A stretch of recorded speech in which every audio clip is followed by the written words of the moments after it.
and thanks for joining us again for another exciting, enriching episode of Every Child with Tolu Abari. Today we're looking at the issue of raising children to be entrepreneurs. Like they always say, are entrepreneurs born or made? What happens if you have one in your hands that is actually born? Are there certain things you could do to kill the entrepreneurial instinct? What exactly does society stand to gain if we nurture the entrepreneurial bent of our children appropriately? Well, we'll be looking at all of these issues with a very distinguished Nigerian. His name is Mr. Biola Fajimi. He's been an entrepreneur and now is an entrepreneur. And he'll be taking us through the worlds of these two dynamics. And believe you me, you can only walk away happy that you watched. Thanks for joining. So, let's start with this. Can you tell us a bit about yourself? You know, don't even go to the topic yet. Tell us a bit about yourself and tell us how the way you were raised has played probably an irreplaceable part in who you have become as of today and who you probably keep becoming. All right, thank you very much. Well, I'm an entrepreneur. I'm also a professional accountant, and I'm also a certified information system auditor. Today, I work as the Chief Executive Officer at PML Advisory, a company that I co-founded with some of my former colleagues, and also a director and founder of Venture Room Online Partner, an investment platform where entrepreneurs meet with investors. Wow. Growing up, for me, I have a lot of significant influence on what exactly I'm doing now. Okay. Because I can remember as a young boy working with my mom in a shop was the first point of learning about entrepreneurship. Wow. Because I could remember leaving secondary school and having to stay at home for 6 months waiting for university admission and managed my mom's shops, and what was the impact on the business. We successfully grew the business significantly within that short period. By how much? Well, the business, I can tell you, in terms of turnover, went like double. Okay. Because she had extra support, so she could move around more while I stayed back at the shop front to get the product sold. And how old were you then? 17 plus, thereabouts. Okay. Just graduated from secondary school, waiting for university admission. So that was my first instinct at entrepreneurship. So I saw how little money added up to the ultimate big numbers. From little selling of 15 naira product, 100 naira product, at the end of the day, you sit back and find out, look, we've actually done a turnover of 500,000, 200,000 at the end of the month. Wow. And in what year was this? That was back in 1996 to 1997. You know, so that was the first instinct time. Running that was very good for me, and the experience, I'll tell you, is valuable and helps me a lot, even while I run a bigger organization. Okay. So I want us to go from the generic to the specific, right? Now that you have given us a sense of how your mother involved you, I now need to ask, at that point she was involving you, were you aware that she was involving you in entrepreneurship? Well, really it was an unconscious effort, because it's just about, okay, she has a shop, and I've finished secondary school, I was waiting for JAMB, so instead of just staying back at home, I supported her. Okay. But the reality is that I learned a lot. I need to ask you another question. Was she aware that she was preparing you for entrepreneurship? Absolutely no. Okay, so she was just engaging a child who would otherwise have been idle. Idle, perfect. Now, but she subconsciously ended up preparing for entrepreneurship. Yes. Now, from that experience that you have had, let's backtrack a bit and say, here you are a number of years later, a successful entrepreneur because you were first an effective entrepreneur, something we'll talk about later. But I want to know, if you were to do it again with your children, and I want to believe you would do it again with your children, how would you approach teaching them entrepreneurship? In all of this, notice we've not defined entrepreneurship deliberately, because there's a lot out there. There's a lot of focus on entrepreneurship. But I want us to go to the practicalities of it, because ultimately that's what helps. Yeah. So we'll still come back to that. But for now, tell me, you are now doing it with your children. How would you approach the teaching of entrepreneurship to your children? Okay. Well, for my mom, it was unplanned. Okay. For me, I have to teach my children entrepreneurship in a planned way. Okay. And there are certain things parents need to do to help their children develop their entrepreneurship skills. Okay. One, you must teach them how to set goals. Which really, if I think back, that was what my mom was trying to do. Okay, she told me, okay, you are around. Let's see how much you can do. So when you're going back to school, I will do this for you. Which she did. Incentives. So, incentives, exactly. So she created incentive at that point, and I worked towards that. Wow. So parents need to learn how to formulate goals with their children, and then allow the children, even at the very young age, to work towards achieving those goals. That's one way that they can help them. Pause a bit, sir. You've been in the business of entrepreneurship for a while. I'm calling the business of entrepreneurship because you are not just an entrepreneur, you are also going on to raising other entrepreneurs, successful entrepreneurs, because you now want to connect entrepreneurs with investors. Absolutely. From your experience, what is the percentage of entrepreneurial success that you will attribute to setting goals? Well, most entrepreneurial success depends on setting goals. I want a figure. I will tell you more than 80%. Wow. If you don't know how to set goals as an entrepreneur, you are not likely to be successful. Why? Things don't happen by accident. It has to be planned. And it's your goals that will drive your planning. Okay. Don't forget, as an entrepreneur, most times you don't have a boss. You are the boss. So nobody to push you. You have to learn how to push yourself. And the only thing that will keep on pushing you is your goal. Goals. I want to achieve this in 5 years' time. So even while you sleep at night, that keeps you awake and say, look, this is not where we want to be. We have somewhere we're going. And that's why we keep on moving. So if you don't have a goal as an entrepreneur, you are not likely to succeed. Okay. It's still Every Child with Tolu Abari. The topic we are looking at today is the issue of raising children to be entrepreneurial. And if you're just joining us, we are at that point where we have said at least 80% of your success as an entrepreneur is dependent on how effective you are at setting goals. Now, let's come back to children. Here you are as a parent, consciously raising a child to be entrepreneurial, but you know that the foundation is goal setting. How do you then communicate that skill, which is a life skill, as a matter of fact, not just an entrepreneurial skill? Yes. How do you then communicate that skill to the child or inculcate the value of goal setting into a child? Okay. Well, teaching children, you also need to understand that most time children learn by playing. Okay. You cannot sit there, your child down and say, look, let me teach you how to set goals. You won't get it out. No. You won't get it out. But you can say, okay, if you get this done, I will give you a sweet. Incentives. It's all about incentive. I will give you a biscuit. You are just resuming school. This time, I want you to score average of 90%. If you achieve it, you are sure that I will take you to vacation somewhere. So they are working with the mind of the goals and is developed along with the child. It's not something you are forcing on the child, because if you do that, a lot of time it will be your goal. They will not buy into it. And you need the child to buy into the goal. It has to be his goal. Yes. Or her goal. Yes.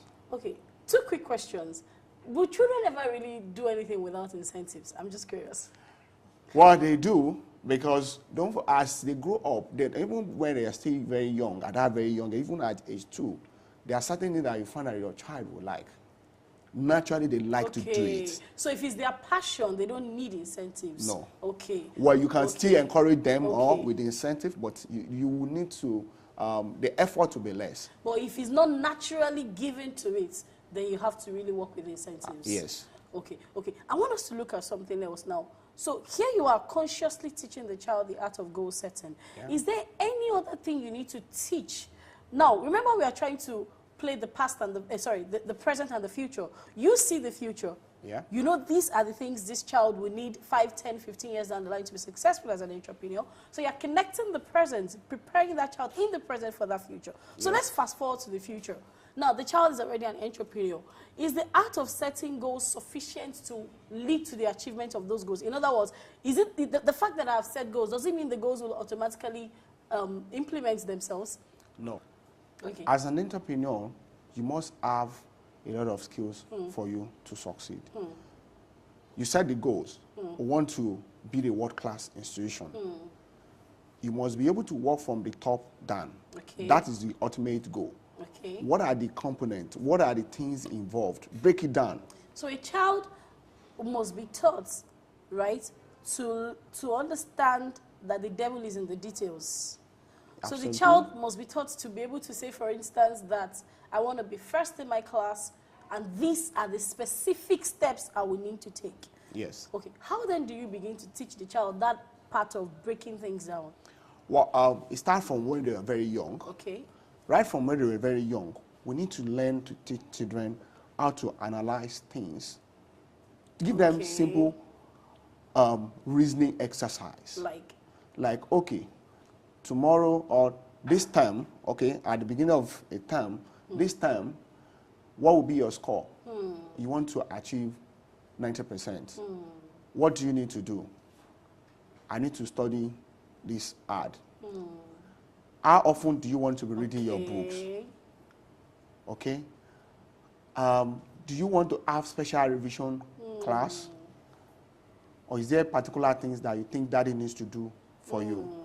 Like I have similar experience. My daughter walking up to me and said, Daddy, I think I could have done better. Wow. Because you needed to have spent more time with me over the weekend. I was waiting for you to come back to that.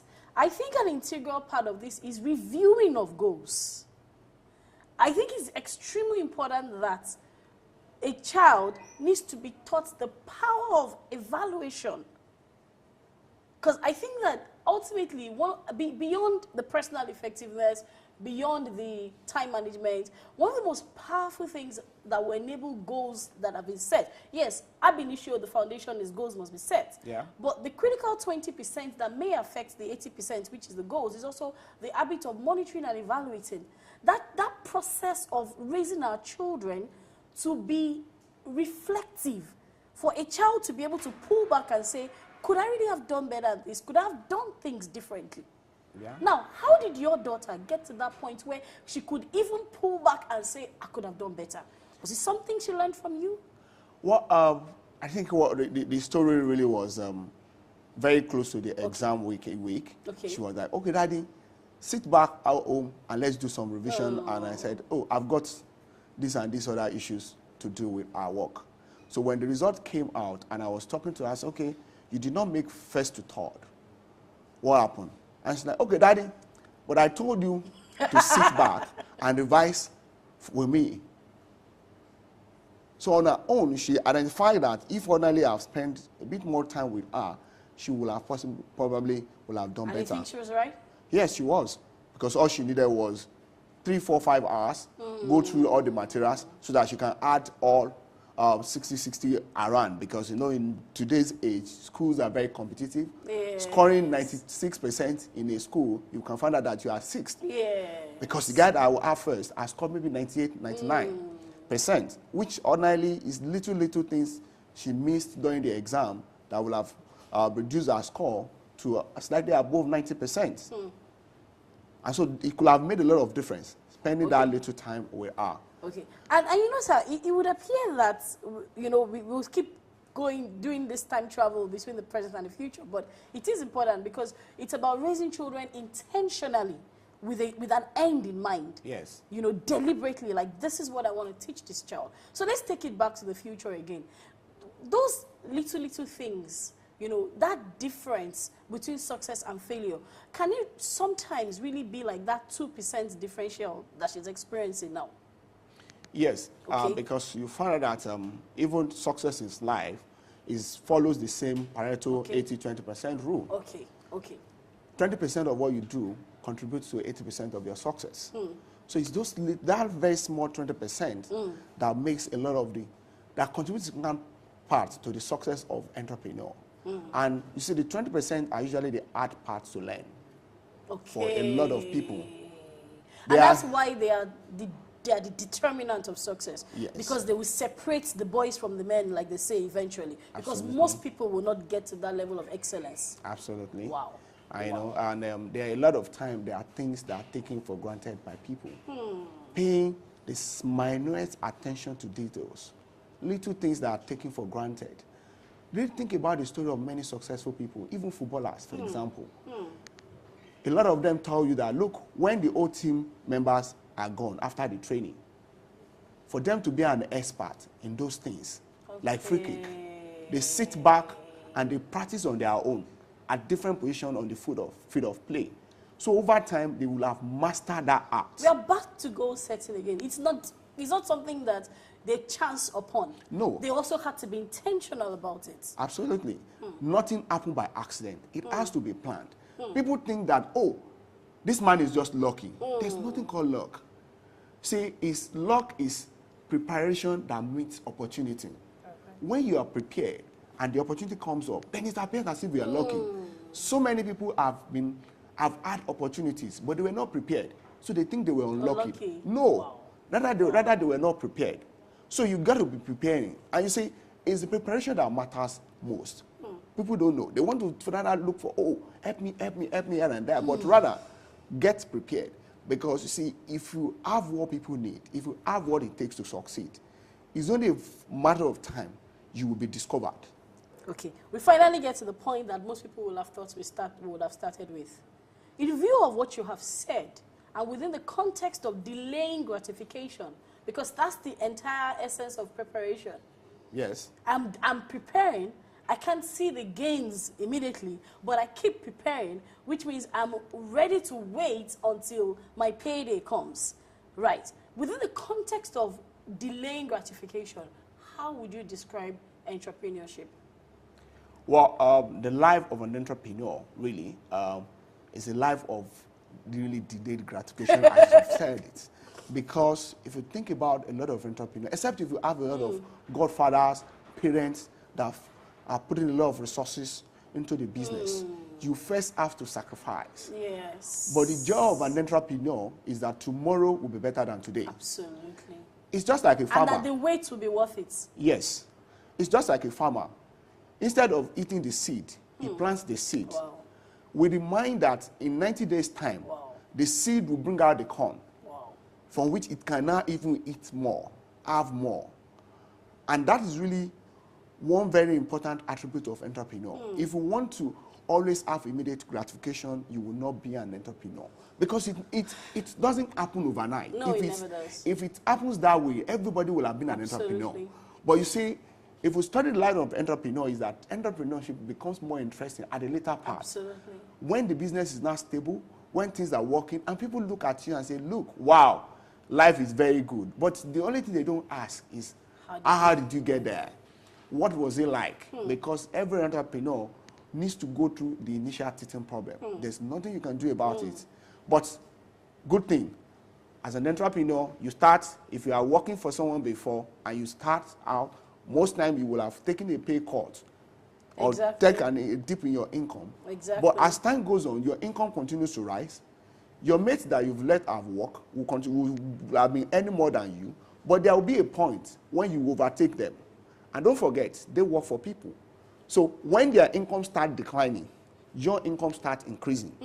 So you find out that entrepreneurs, most of them in their 50s and 60s, are usually very interesting stage of their life. Because that's when they reap a lot of benefits of their effort. And they reap enough to overcompensate for the sacrifices that they have. Absolutely.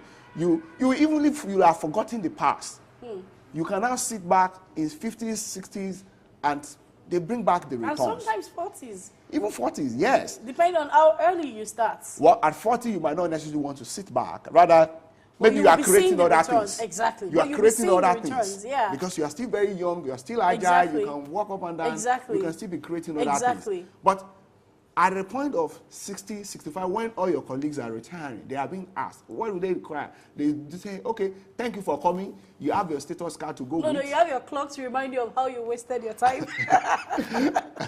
Okay, so you're back to our time traveling again. Right. You've painted this glorious, rosy future. And just before people jump there, let's come back to the non-negotiable precursor, delaying gratification. Yes. How do we teach children?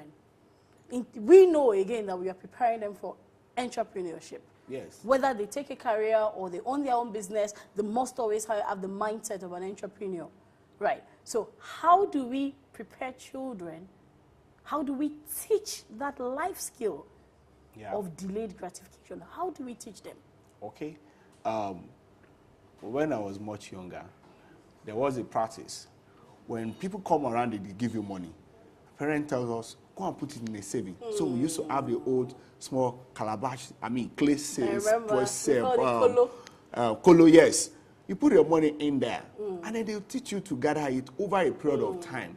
That, okay, at the end of the year, or somewhere, maybe at resumption of a new section, you can break the kolo and take the money to buy whatever you like. That's the beginning of teaching children delayed gratification. So we have to teach our children how to save. But is it only money that we can, is it only through money that we can teach them to delay gratification? No. Okay.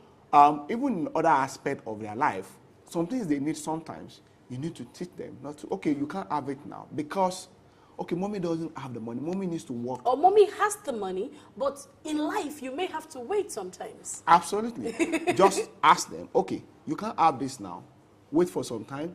Maybe when I have enough or when I've achieved this, then you can have the money.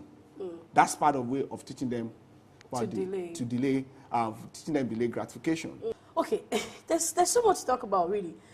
One of the things I also want us to quickly look at is the issue of entrepreneurship. Yes. Because looking at your path, you picked up some skills with major organizations that also prepared you, in addition to what your mother did for you. Did you exhibit entrepreneurial skills while on those jobs? I want to believe the answer is yes.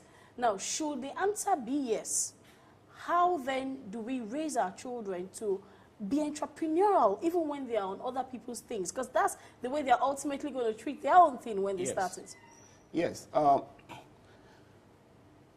We need to train our children, okay, about certain soft skills, competencies, not just about technical things, but about some basic skills. Because what we've seen, even as people that hire others is that a lot of people have only gone to school to have certificates, but they are not educated in their minds.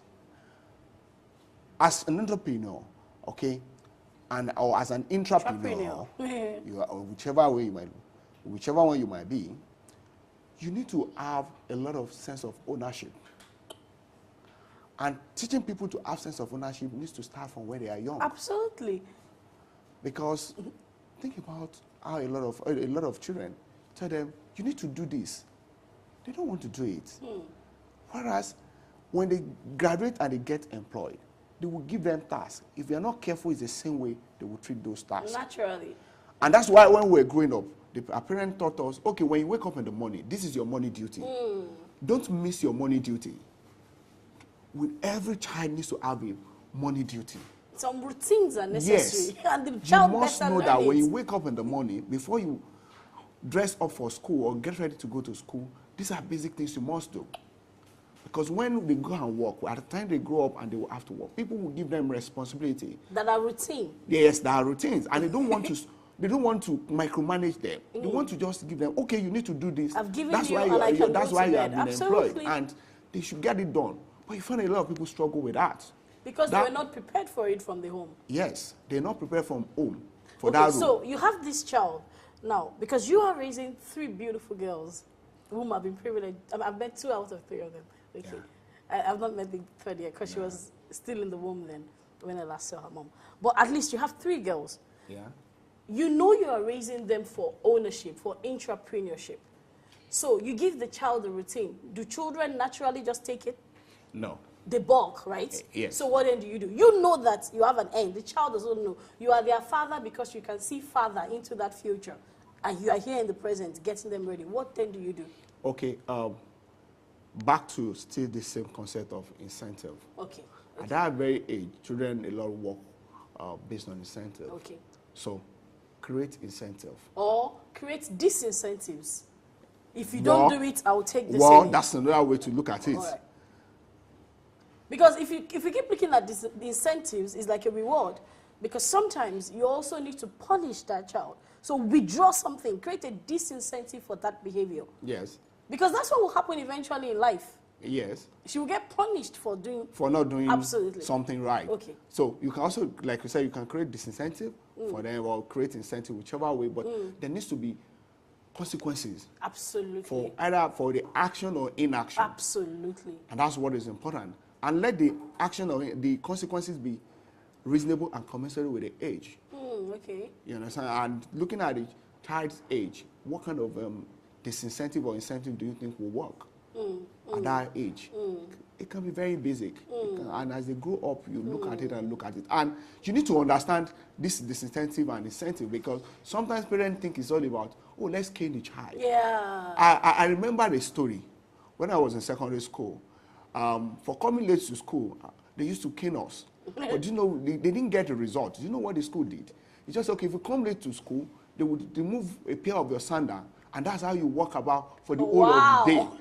And that for us, you can imagine at that stage, at life. that teenage years, where the boys are trying to show to the girls, you know, that they are here, and the principal remove your sandal, and you have to walk about in the school throughout the day without the sandal. Okay.